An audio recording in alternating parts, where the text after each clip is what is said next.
The People's Wine for Constellation is one of the most exciting developments I think that we've seen in the business in the last 10 years. I think the winemakers have stepped up beyond what we asked of them. The quality of the product that they've delivered to us is at the highest possible order. The response that we've got from our key retailers in New Zealand here has been nothing short of sensational.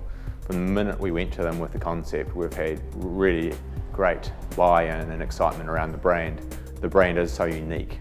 Martin came up with a brand that really does jump off the shelves. Well, it's a great story about the creation of the brand. It started off with a wedding in Hawke's Bay, where several of our people met up with an artist of renown, Martin Popplewell, and started talking about wine and talking about brands and talking about ways of putting together a wine brand, and it stemmed from there. We're going to extract the best out of each block of grapes that we're looking for. It's going to be nice, clean fruit, but we're not rushing to get it into the winery. We're just going to let it slowly mature and be a bit more expressive about the flavours that we're looking for. So the varietals we produce in Hawke's Bay for the People's Wine are the Chardonnay, the Merlot and the Pinot Gris.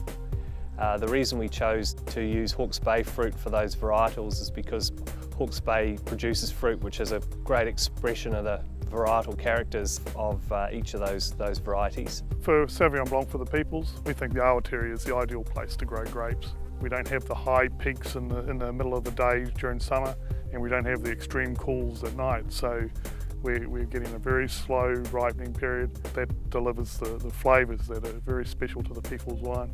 We didn't really start putting the icons or images together as an image for each variety down until I'd met everyone and spent some time with the organisation and sort of felt there was a conversation going on. We then moved into the next step, which was getting together a group of creative people, call them winemakers, who sat down and talked with Martin about how wines are made, what processes are involved, how we go about bringing the grapes to the winery and how we go about processing them.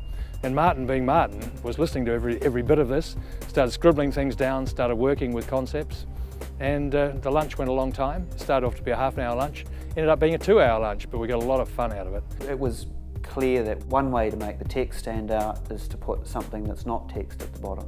So there's a contrast. So you've got text, drawing. The drawing makes the text look good, the text makes the drawing look good. You're winding people up in an aesthetic conversation. And people get it. And they get it, in those few short seconds that they're walking past it, they'll get it.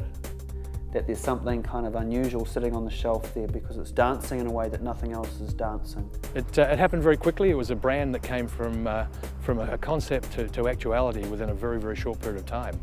And to actually see that discussion that we had in the restaurant reflected on shelves, and to see the words that we talked about at that discussion appearing on back labels and the concepts with Martin's great art around it is really satisfying. It's great for all of us.